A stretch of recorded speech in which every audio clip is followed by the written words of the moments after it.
जय हिंद साथियों, आज आपका लवली जी के टिक में फिर से स्वागत है। जी दोस्तों, आज थारा वास्ते लेके आया हूं मैं चंबल नदी। चंबल नदी के बारे में पढ़ाएंगे आप। चंबल नदी का कहां से उद्गम होता है, इस पर क्या क्या चीजें हैं वो आप देखिए, बड़े अच्छे डायग्राम के साथ समझेंगे। अगर आप नदियों वाला टॉपिक आपका किया हुआ है, बुक में वैसे पढ़ रहे हो तो वैसे दोस्तों याद नहीं होगा। ट्रिक के साथ देखिए मैं आपको कैसे याद करवाता हूं।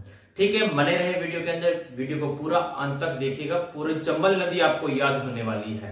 ठीक है दोस्तों, करते हैं अपने चंबल नदी की शुरुआत। देखिए दोस्तों, टॉपिक है चंबल नदी। चंबल नदी का उद्गम होता है जाना पाव की पहाड़ियों से। कहां से होता है? जाना पाव की पहाड़ियों से होता है। जाना पाव की पहाड़ियां कहां है सर?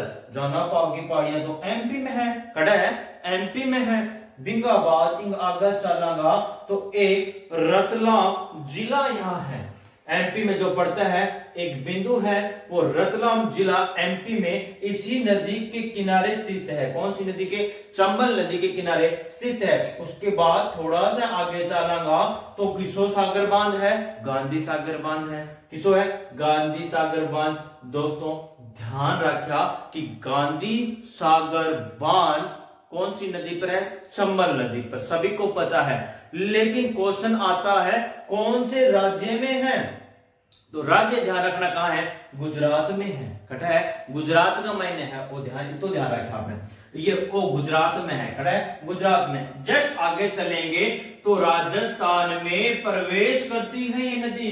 कहां से? तो 84 नामक स्थान से प्रवेश करती है। कहां से करती है? 84 नामक स्थान में प्रवेश करे चित्तौड़।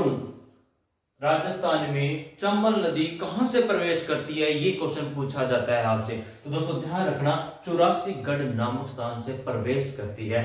84 नामक स्थान कौन से जिले में है? चित्तौड़गढ़ जिले में है। उसके बाद आगे चलांगा तो इन ऊपर एक बांध और आ गयो, राणा प्रताप सागर बांध। राणा प्रताप सागर बांध चित्तौड़गढ़ में है।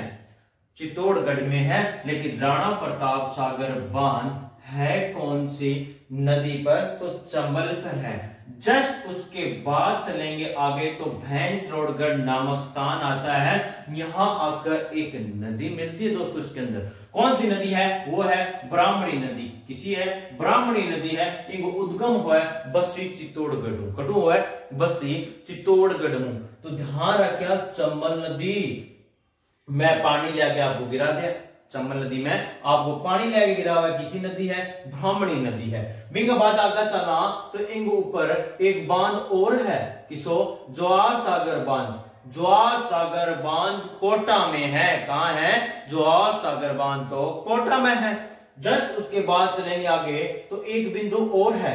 कौन सा है वो? कोटा शहर कौन सी नदी पर है? तो चंबल नदी पर है, ध्यान रखना। उसके बाद एक बिंदु और आ गया, चंबल अभयारण्य कौन से जिले में है? तो दोस्तों आपको पता होगा कि चंबल अभयारण्य कोटा जिले में है, लेकिन नदी पर, नदी की कौन सी नदी के किनारे चंबल अभयारण्य है? तो ध्यान रखना, चंबल नदी के किनारे कौन सा अभयारण्य है? चंबल नदी के किनारे चंबल अभयारण्य स्थित है, ध्यान रखना। इसी अभयारण्य को जल की व्यवस्था कौन सी नदी करती है? तो चंबल नदी करेगी। चंबल नदी करेगी नहीं। उसके बाद आ नदी के क्रय सवाई माधोपुर में पलिया नामक स्थान पर पहुंच जाती है। बिंगाबाद राहु घाट परियोजना कौन से जिले में है? एक तो क्वेश्चन ये इंपॉर्टेंट है। राहु घाट परियोजना करौली में है। उसके बाद कौन सी नदी पर है? तो चंबल नदी पर है। उसके बाद राजस्थान में अंतिम बिंदु, राजस्थान में अंतिम बिंदु पूछे तो चंबल नदी का तो पिनाहट है। पिनाहट कहां पड़ता है? धौलपुर में पड़ता है। अब दोस्तों ध्यान रखना कि सवाई माधोपुर, करौली, धौलपुर इन तीनों जिले के इसके भाव क्षेत्र को भीड़ या डांग क्षेत्र के नाम से जाना जाता है। बाद में अपनी नदी आपकी पानी इकट्ठा गिरावेगी, यमुना नदी में गिराती है, ध्यान रखना। अपना जल कहां गिराती है? यमुना नदी में गिराती है। उसके बाद इस नदी के उपनाम देखो, उपनाम कितना सौ का है? कामधेनु नित्यवानी सदावानी बारहमासी। बोलो, कामधेनु नित्यवानी सदावानी बारहमासी। बोलो एक बार और, कामधेनु नित्यवानी सदावानी बारहमासी। ये इसके उपनाम है। 12 महीने लगातार बहती है कौन सी नदी है? चंबल। राजस्थान में 2 नदियां ऐसी है जो 12 मासी बहती है, चंबल और माही। चंबल और माही, राजस्थान में 2 ही ऐसे जिले, वहां एक भी नदी नहीं है। कौन सी? कौन कौन से जिले हैं? तो चूरू और बीकानेर। ध्यान रखना, राजस्थान का ऐसा संभाग बताओ जहां एक ही नदी है, तो ध्यान रखना बीकानेर संभाग है। एक ही नदी कौन सी है? तो दोस्तों गगर नदी है। समझ गए? गगर नदी है। उसके बाद इसकी लंबाई आपसे पूछ ले तो 965 किलोमीटर है। कई बुकों में आपको 1055 दिखाई देगी, 965 किलोमीटर, और कई बुकों में 1055 किलोमीटर है। लेकिन मोस्ट इंपोर्टेंट लगा लेना, राजस्थान में 135 किलोमीटर बहती है। कितनी किलोमीटर बहती है? 135 किलोमीटर बहती है। दोस्तों ये थी अपनी चंबल नदी। वापस देखिए, एक बार और याद करने की कोशिश करना कि सबसे लंबी नदी पूछे तो चंबल नदी है, सबसे छोटी नदी पूछे तो कौन सी है? कांकड़ी नदी है, ओनली फॉर 17 किलोमीटर बहती है। उसके बाद बड़ी नदी तो ज्यादा पानी, तो सर्वाधिक जल ग्रहण वाली नदी होगी। उसके बाद ध्यान रखना, ये क्या लिखा हुआ है? जानापाव की पहाड़ियां राजस्थान की जान है, राजस्थान की जान है। किसी नदी? चंबल, राजस्थान की जान है चंबल नदी। तो जानपाव की पहाड़ियों से इसका उद्गम होता है। जानपाव की पहाड़ियां कहां है? एमपी में है। जस्ट इसके ऊपर एमपी पे रतलाम जिला इसी पर बसा हुआ है।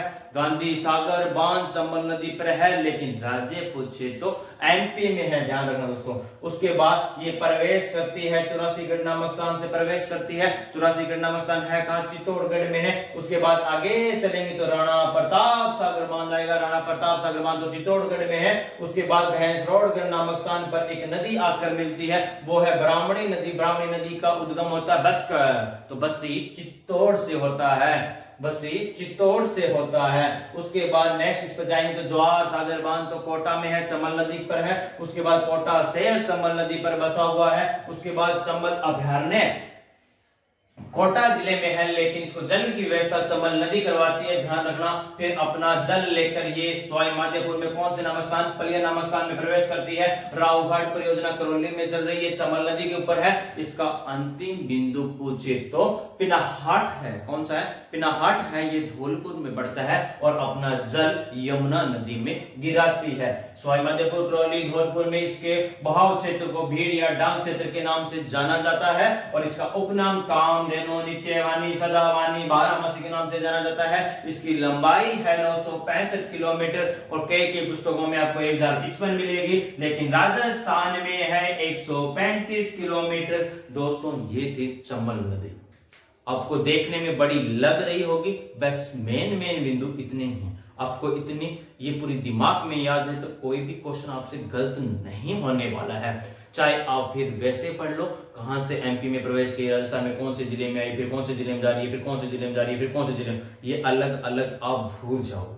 क्रम से ध्यान रखो कि एमपी के बाद चित्तौड़गढ़, चित्तौड़गढ़ के बाद बूंदी होती है, कुछ बाउंड्री से होती हुई कोटा में, कोटा के बाद करौली, सवाई माधोपुर, करौली, धौलपुर होती हुई यमुना नदी में चली जाती है। ये इसका क्रम रहता है। अगर आप कैसे भी रट्टे मारोगे तो रट्टे नहीं लगेंगे, जियोग्राफी को समझना पड़ता है, लेकिन कुछ ट्रिक के तौर पे ये याद हो जाते हैं। अब जैसे मैं आपसे पूछूं चंबल नदी का उद्गम कहां से हुआ, तो आप इतने ध्यान रखना, चंबल तो राजस्थान की जान है, तो जानपाव की पहाड़ियों से इसका उद्गम होता है। दोस्त अंतिम बिंदु पूछूं तो कौन सा है? पिनाहाट है, जो धौलपुर में पड़ता है।